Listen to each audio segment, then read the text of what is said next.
بسم اللہ الرحمن الرحیم۔ بسم اللہ الرحمن الرحیم۔ السلام علیکم۔ سلامتی ہو آپ سب پر، اللہ کی رحمت اور اس کی برکتیں ہوں۔ تعمیر نو میں آپ سبھی کا خیر مقدم ہے۔ اسلام کے 5 ارکان ہیں: توحید، نماز، روزہ، زکوٰۃ اور حج۔ توحید لا الہ الا اللہ محمد الرسول اللہ، اللہ تعالیٰ کے ایک ہونے کا اقرار اور نبی کریم صلی اللہ علیہ وسلم کے نبی آخر الزماں، آخری پیغمبر ہونے کا اقرار توحید کہلاتا ہے۔ توحید کے ساتھ ہی نماز ہم پر فرض ہو جاتی ہے۔ یعنی نماز کیا ہے کہ ہر مذہب میں عبادتیں ہیں، عبادتوں کے مخصوص طریقے ہیں۔ تو نماز کیا ہے؟ اسلام کی عبادت کا طریقہ ہے۔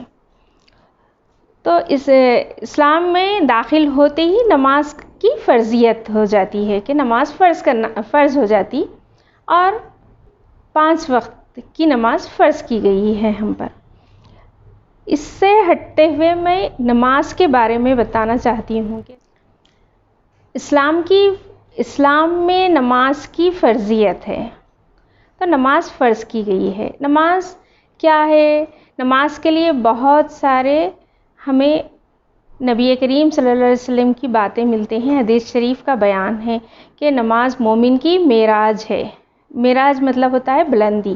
نماز میں کیا ہوتا ہے؟ مومن کو عروج ملتا ہے، بلندی کی طرف جاتا ہے نماز پڑھ کے مومن۔ اور دوسری چیز ہے، نماز دین کا ستون ہے۔ الصلاۃ عماد الدین، دین ہمارے دین کا ستون مطلب ہوتا ہے پلر، جس پہ پلرز پہ کیا ہوتا ہے؟ کوئی کنسٹرکشن قائم کیا جاتا۔ آپ برج بنا رہے تو اس کے لیے پلرز کی ضرورت ہے۔ آپ کوئی اسٹرکچر بنا رہے، کوئی روم بنا رہے، ہال بنا رہے، کچھ بھی بنا رہے، تو آپ کو پلر کی ضرورت ہے۔ تو پلر کیا کرتا ہے؟ اسٹیبلشمنٹ کرتا ہے۔ تو اسی لیے ذکر آیا ہے قرآن مجید میں کہ اقیموا الصلاۃ، نماز قائم کرو۔ ہم روزمرہ اپنی بات چیت میں بچوں سے پوچھتے ہیں یا ایک دوسرے کو یاد دلاتے ہیں کہ نماز پڑھے، نماز کا وقت ہو گیا، نماز پڑھے کیا، ایسے بولتے ہیں ہم لوگ۔ تو پڑھنا نہیں ہے، ریڈنگ کرنا نہیں ہے، بلکہ نماز کا قیام ہے۔ ایک چیز جب قائم ہو جاتی ہے نا، تو وہ ہمیشہ کے لیے قائم ہو جاتی، اس کو بہت دیر تک قائم رہتی ہے۔ جیسے کہ گھر کی تعمیر ہو گئی، تو گھر اب قائم ہو گیا، بن گیا، اور 4 سال کے بعد اس کا وجود نہیں رہتا کیا؟ ایسا نہیں ہوتا کہ گھر بن گیا تو کافی دنوں کے لیے، کافی سالوں کے لیے۔ تو اسی طرح سے نماز بھی کیا ہے؟ قائم کرنا ہے۔ نماز کو بھی نماز کا قیام ہوتا ہے۔ نماز اسٹیبلشمنٹ ہوتی ہے ہماری زندگی میں، نمازی کی زندگی میں بولیے آپ اس کو، کہ نماز قائم ہوتی ہے۔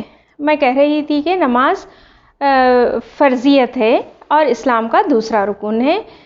توحید، نماز، روزہ، زکوٰۃ اور حج، یہ دوسرے جو ہے نا اور بھی اسلام کے ارکان ہیں، لیکن آج ہم یہاں پہ صرف اور صرف نماز کے بارے میں بات کریں گے۔ پھر ایک حدیث شریف میں آتا ہے کہ نماز جنت کی کنجی ہے، یعنی جنت میں داخل ہونا ہے تو نماز کا قائم کرنا بہت ضروری ہے۔ اسی طرح سے نماز کو اگر یعنی نماز کی بہت زیادہ اہمیت ہے، تو اس کے اوپر ہم زیادہ غور و خوض کریں گے۔ ہم جو ہی جانماز پہ جاتے ہیں نماز کی نیت سے، تو ہم کہاں جاتے ہیں؟ ہم کس کی نماز پڑھتے ہیں؟ اللہ کی نماز پڑھتے ہیں۔ اللہ کون ہے؟ ہمارا خالق ہے، مالک ہے، رب ہے، حاکم ہے، معبود ہے، ہمارے ساتھ رہنے والا ہے، ہماری دعاؤں کو قبول کرنے والا ہے، ہماری ضروریات اس کو پتہ ہیں، ہماری حفاظت کرنے والا ہے۔ جو بھی آپ سوچئے کہ ہم کو نقصان سے بچانے والا اللہ ہے، ہم کو فائدہ دلوانے والا اللہ ہے، اور جو ہے نا ہم کو پیدا کرنے والا اللہ ہے، ہم کو مارنے والا بھی اللہ ہے، قیامت میں ہم کو اکٹھا کرنے والا اللہ ہے، جنت دینے والا اللہ ہے، دوزخ کا بنانے والا اللہ ہے، ہم کو جلانے والا ہے، جلانے والا نہیں ہے، جلانے والا ہے۔ اللہ تعالیٰ ہم کو جلانے والا ہے، یعنی نور کی کیفیت، اللہ تعالیٰ کی جلانا مطلب ہے نور کی کیفیت، اللہ تعالیٰ نور ہیں. تو ہم جانماز پہ جب جاتے ہیں تو ہم کو اس بات کا یقین کے ساتھ جانا ہے کہ ہم جو کچھ بھی اپنی ریکویسٹ رکھ رہے ہیں اللہ تعالیٰ وہ ریکویسٹ کو سننے والا ہے. یعنی جانماز پہ جاتے ہی ہم کیا ہوتا ہے کہ اللہ تعالیٰ کے قریب پہنچ جاتے ہیں. تو یہ اس طرح کی ہماری کیفیت ہونا چاہیے جانماز پہ کہ اللہ ہم کو دیکھ رہا ہے، ہم اللہ کے سامنے حاضر ہیں، اللہ کے دربار میں ہیں. اللہ کون ہے؟ اللہ سب سے بڑا ہے. تو وہ بڑے کی دربار میں جا رہے تو وہ حساب سے جانا ہم کہ ہم کیسی تیاری کرتے. محلے کی اگر پڑوسیوں کے پاس دعوت ہے تو اس کے حساب کی ایک تیاری رہتی، کسی کا برتھ ڈے ہے تو اس کی الگ تیاری رہتی، اور کسی کا شادی میں جا رہے تو اس کی الگ سے تیاری رہتی. تو اسی طرح سے اللہ تعالیٰ کی سب سے بڑا دربار ہے. پرائم منسٹر اگر بلا رہا ہم کو، پرائم منسٹر کے پاس جا رہے تو اس کی تیاری الگ رہتی. تو جب ہم جانماز پہ جا رہے تو اس بات کے پورے یقین کے ساتھ جانا ہے کہ ہم سب سے بڑے کی دربار میں جا رہے ہیں. اس سے بڑا دربار دنیا کا اور کوئی بھی دربار نہیں ہے. تو یہ ہمارا جانماز ہے. دیکھیے کہ اللہ تعالیٰ اسلام میں کتنی اچھی بات ہے کہ ہمارے گھروں میں ہی ہماری مسجد ہے اور اللہ کا قرب ہے. اس کے لیے کہیں دور جانا نہیں ہے ہم کو. صرف کیا ہے کہ کیفیتیں یا سمجھیے کہ ہمارے خیالات کو درست کر لینے کا ہے ہم کو جانماز پہ جاتے وقت میں. تو ہوتا یہ ہے کہ ہم سوچ لیں کہ ہم نور پینے جا رہے ہیں وہاں پہ اور نورانی بن کے ہم کو واپس نکلنا ہے. تو یہاں پہ میں دو باتیں بتاتی ہوں آپ کو کہ ہم سب سے بڑے کی دربار میں جا رہے ہیں، اسی لیے ہم جاتے ہی کیا کرتے ہیں، ہم جو ہی ہم کیا نماز کی نیت کرتے ہیں، نیت کے ساتھ ہی اللہ اکبر بول کے ہمارے دونوں ہاتھ ہم کندھوں تک اٹھا لیتے ہیں، ہے نا. تو اللہ تعالیٰ کبیر ہیں، اللہ تعالیٰ کی کبریائی، اللہ تعالیٰ سب سے بڑے ہیں، یہ بات کو ہم مان لیتے ہیں اور زبان سے اس کا اقرار کر دیتے ہیں اللہ بڑے ہیں بول کے. تو سب سے بڑے کی دربار میں ہم جا رہے ہیں. دیکھیے جاتے ہی ہم نے اللہ تعالیٰ کی کبریائی کہہ دی، اور جب ہم واپس ہوتے ہیں تو ہمارا آخری عمل کیا ہوتا ہے نماز میں؟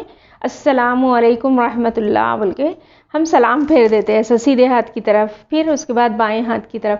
تو اس طرح سے ہم سلام پھیرتے ہیں، یعنی سلامتی کو لے کے آتے ہیں. تو اب آپ دیکھیے جہاں جاتے ہیں وہاں سے چیز لاتے. کوئی آگرہ جاتا ہے نا تو وہاں سے کیا کرتا ہے؟ ماربل کے بہت سارے ڈیکوریشن پیسز لے کے آتا ہے نا. تو جس جگہ پہ جو جاتے ہیں وہاں کی جو چیز ہوتی ہے وہ اٹھا لاتے ہیں. تو دیکھیے کہ نمازی کیا کرتا ہے؟ السلام علیکم ورحمۃ اللہ بول کے پھر دنیا میں واپس آ جاتا ہے وہ اللہ کے دربار سے. تو سلامتی لے کے آتا ہے. یعنی اللہ تعالیٰ سلام ہے، سلام کے دربار میں جا رہے ہیں تو واپسی میں ہمارے ساتھ سلامتی ہونا ہی چاہیے. نماز پہ، نماز کی کیفیتوں پہ، نماز کے اندر جو قیام ہے، رکوع ہے، سجدہ ہے، یہ تمام جو ہمارا پوزیشن ہوتا ہے، جسم کا جو پوسچر ہوتا ہے، اس پہ بھی ہم کو بہت زیادہ غور و خوض کرنے کی ضرورت ہے. اللہ تعالیٰ جب ہم جانماز پہ داخل ہوتے ہیں تو ہم اللہ کی دربار میں جا رہے ہیں، اس بات کا ادراک ہونا، ہم کو اس بات کا شعور ہونا بہت ضروری ہے. کس کے دربار میں جا رہے ہیں تو اسی انداز میں ہم جو ہے نا اس سے باتیں کریں گے. باتوں میں ادب بھی رہے گا اور باتوں میں اخلاص بھی رہے گا، اور دل کھول کے رکھ دے سکتے ہیں ہم اللہ تعالیٰ کے پاس. اگر ہم کو اس بات کا یقین ہے کہ اللہ تعالیٰ اجیب دعوت الداعی اذا دعان، اللہ تعالیٰ پکارنے والے کی پکار کو سنتے ہیں، تو ہم کر رہے کیا وہاں پہ نماز میں؟